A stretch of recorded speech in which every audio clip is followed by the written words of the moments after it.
ರೇಣುಕಾಸ್ವಾಮಿ ಕೊಲೆ ಕೇಸ್ನಲ್ಲಿ ನಟ ದರ್ಶನ್ ಈಗ ಸದ್ಯ ಜೈಲು ಸೇರಿ ಪರಪ್ಪನ ಅಗ್ರಹಾರದಲ್ಲಿದ್ದಾರೆ.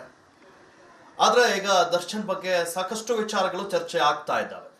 ದರ್ಶನ್ ಅವರು ಮೊದಲು ಯಾವ ರೀತಿ ಇದ್ರು, ಈಗ ಯಾಕೆ ಈ ರೀತಿ ಆಗಿದೆ, ಅವ್ರ ಮೇಲೆ ಇಂತಹ ಒಂದು ಆರೋಪಗಳು ಅಥವಾ ಈ ಪ್ರಕರಣದಲ್ಲಿ ಸಿಲುಕಲು ಕಾರಣವೇನು ಅನ್ನುವಂಥ ಒಂದಿಷ್ಟು ಚರ್ಚೆಗಳು ಕೂಡ ನಡೀತಾ ಇದ್ದಾವೆ.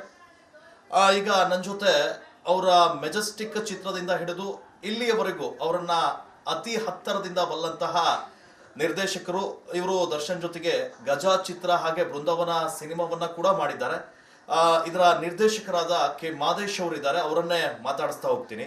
ಸರ್, ಈಗ ಫಸ್ಟ್ ಆಫ್ ಆಲ್ ಆಗಿ ನೀವು ಮೆಜೆಸ್ಟಿಕ್ ಇಂದ ಕೂಡ ಅವರನ್ನು ನೋಡ್ಕೊಂಡು ಬಂದಿದ್ರಿ. ಹಿಂದಿನ ದರ್ಶನ್ ಮತ್ತೆ ಇತ್ತೀಚಿನ ದಿನಗಳಲ್ಲಿ ಕಾಣಿಸ್ತಾ ಇರುವಂತ ದರ್ಶನ್ ಅವರಲ್ಲಿ ನಿಮಗೆ ವ್ಯತ್ಯಾಸ ಏನಾದರೂ ಕಾಣಿಸ್ತಾ ಇದೆಯಾ ಅಂತ ಸರ್? ನನ್ನ ಜೊತೆ ಅವರು ಒಡನಾಟ ಇದ್ದಿದ್ದ ರೀತಿಲಿ ವ್ಯತ್ಯಾಸ ಕಾಣಿಸ್ತಾ ಇಲ್ಲ. ಬಟ್ ನಾನು Majestic cinema first cinema Darshan sir hero ಆಗಿದ್ದಾಗ ನಾನೇ ಅಸೋಸಿಯೇಟ್ ಡೈರೆಕ್ಟ್ರು. ಅದಾದಮೇಲೆ ನಾನು ಒಂದು 6 ಸಿನಿಮಾ ಮಾಡಿದೆ ಅವ್ರ ಜೊತೆ ಅಸೋಸಿಯೇಟ್ ಆಗಿ. ನಾನು ಇವತ್ತು ಡೈರೆಕ್ಟ್ರಾಗಿ ಈ ಮಟ್ಟಿಗೆ ನಿಲ್ಲಕ್ಕೆ ದರ್ಶನ್ ಅವರ ಮುಖ್ಯ ಕಾರಣ.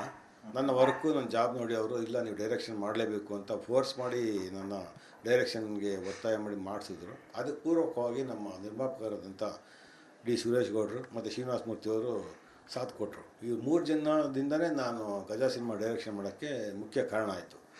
ಅಲ್ಲಿಂದ ನಾನು ದರ್ಶನ್ ಜೊತೆ ಒಡನಾಟ ತುಂಬ ಚೆನ್ನಾಗೇ ಇದ್ದೆ. ಅದಾದಮೇಲೆ ನಾವು ಬೃಂದಾವನ ಮಾಡಿದ್ವಿ. ಬೃಂದಾವನದಲ್ಲಿ same producer, same hero, same director ಮಾಡಿದ್ವಿ.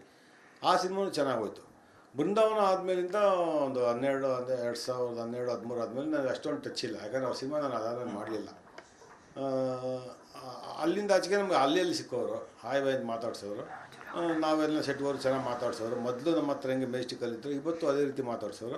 ಅದೇ ರೀತಿ ಇದ್ದರು ನಾನು ಕಂಡಂಗೆ. ಬಟ್ ಹೊರಗಡೆ ಹೇಳ್ತಿರೋ ವಿಷಯಗಳು ನಾವು ಕೇಳಿದ್ದೇವೆ ಹೊರತು ನೋಡಿಲ್ಲ.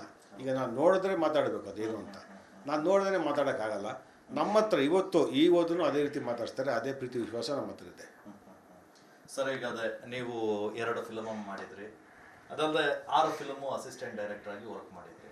ಹೆಂಗಿರ್ತಿದ್ರು ಸರ್ ಸೆಟ್ಟಲ್ಲಿ? ಏನಾದರೂ ಅವರಿಗೆ ಕೋಪದಿಂದ ಇರ್ತಿದ್ರ, ಫ್ರೆಂಡ್ಲಿ ಆಗಿರ್ತಿದ್ರ, ಯಾವ ರೀತಿ ಇರ್ತಿದ್ರು ಅಂತ ಸರ್? ಸಾಕಲ್ಲ, ಅವರು ಕೋಪ ಮಾಡ್ಕೊಂಡಿದ್ದೆ ನಾನು ನೋಡಿಲ್ಲ ಅನ್ಕೊತೀನಿ. ಯಾಕಂದರೆ ನಮ್ಮ 6 ಸಿನಿಮಾದಲ್ಲೂ ಅವರು ನಮ್ಮ ಪ್ರೊಡಕ್ಷನ್ ಬಾಯ್ಸ್ ಜೊತೆ, ಲೈಟ್ ಬಾಯ್ಸ್ ಜೊತೆ ತುಂಬ ಚೆನ್ನಾಗಿ ಬೆರೆಯೋರು. ಅವ್ರು ಸೆಟ್ಟಲ್ಲೇ ಇರ್ತಿದ್ರು. ಕ್ಯಾರವನ್ನು ನಮ್ಗೆ ಅದೇ ಟೈಮಲ್ಲಿ ಬಂತು ಹೊಸದಾಗಿ. ಆವಾಗಲೇ ಕ್ಯಾರವನ್ ಇಂಡಸ್ಟ್ರಿಗೆ ಪರಿಚಯ ಆಗಿದ್ದು. ಅವ್ರ ಕ್ಯಾರವನ್ನು ಹತ್ತಾ ಇರಲಿಲ್ಲ. ನಮ್ಮ ಜೊತೆಲೇ ಇರೋರು, ನಮ್ಮ ಜೊತೆ ಊಟ ಮಾಡೋರು.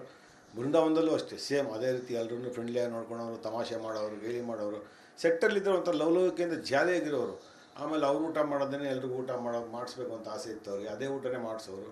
ಅವರು ಪ್ರೊಡಕ್ಷನಲ್ಲಿದ್ದಾಗ ಬ್ರೇಕ್ ಟೈಮಲ್ಲಿ ಅವ್ರು ಊಟ ಮಾಡೋಕ್ಕೆ ಮುಂಚೆ ಪ್ರೊಡಕ್ಷನ್ ಬಾಯ್ಸ್, ಲೈಟ್ ಬಾಯ್ಸ್ ಎಲ್ಲ ಕೂತ್ಕೊಂಡು ಊಟ ಮಾಡ್ತಿದ್ರಲ್ಲ, ಅದೆಲ್ಲ ಹೋಗಿ ನೋಡ್ಕೊಂಬರೋರು. ನೋಡ್ಕೊಂಡ್ಮೇಲೆ ಇವ್ರು ಊಟ ಕೂತ್ಕೊಳ್ಳೋರು.